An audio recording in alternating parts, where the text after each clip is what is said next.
kurang 38,087 kaki persegi yang terletak di Jalan Zainal Abidin. Sebelum ini dikenali sebagai Jalan Yahudi. Kubur tertua di kawasan perkuburan tersebut bertarikh 9 Julai 1805 dan ia dimiliki oleh Puan Shoshan Levy. Dianggarkan terdapat 106 buah kubur dan kubur yang terbaru di situ adalah ketika tahun 1978.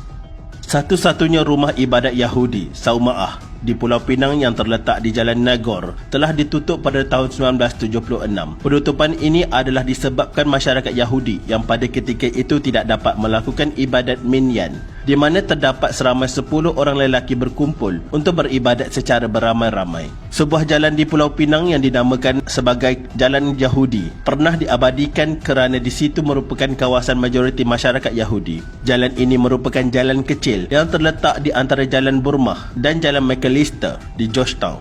Kini, nama jalan tersebut telah ditukarkan kepada Jalan Zainal Abidin dan ini telah memadamkan salah satu daripada legasi kewujudan Yahudi di Malaysia.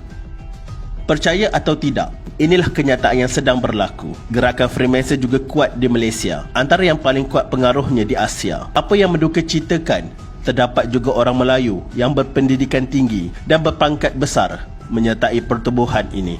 Hanya kerana harta dan kekuasaan, mereka sanggup menjual agama mereka. Pertubuhan Freemason di Malaysia adalah didaftarkan di bawah Akta Pertubuhan 1966. Pada tahun 1977, ia mempunyai 55 perkumpulan dan 2,984 ahli. Ketika menjawab soalan Tuan Guru Ni Abdul Aziz di Parlimen pada 25 Oktober 1978, Datuk Hussein On berkata, kerajaan hingga kini tidak bercadang untuk mengharamkan pertubuhan ini, walaupun mengakui ianya bercanggah dengan akidah Islam. Dan ramai golongan elit dan berpengaruh dari kalangan umat Islam di negara ini menyertainya. Freemasonry serta tuncang Zionisme telah lama bertapak di Malaysia.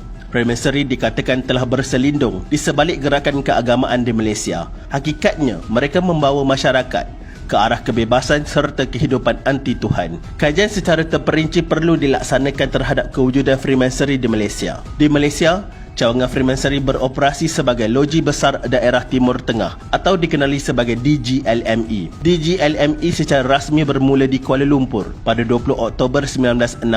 Ia dipanggil Timur Tengah kerana pada awal kurun ke-19, setiap yang berada antara Timur India, tidak termasuk Timur Jauh, Hong Kong, China dan Jepun, dikenali sebagai Timur Tengah. Hanya pada kurun ke-20, istilah Timur Tengah merujuk kepada negara Arab dan Teluk. Cawangan ini bagaimanapun tidak mahu mengubah namanya kerana sudah biasa dengan nama tersebut dan tradisinya.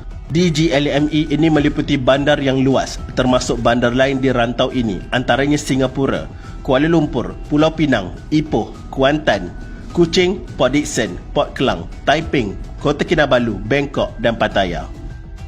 Di Malaysia terdapat 12 loji Freemason, manakala Thailand hanya ada 4 sahaja. Di Bukit Jalil, terdapat sebuah bangunan Freemason terbesar di Asia. Ianya cukup besar untuk menampung ribuan pengikut Freemason dalam satu masa. Untuk kisah ini akan dikupas untuk satu edisi khas. Sekian, terima kasih.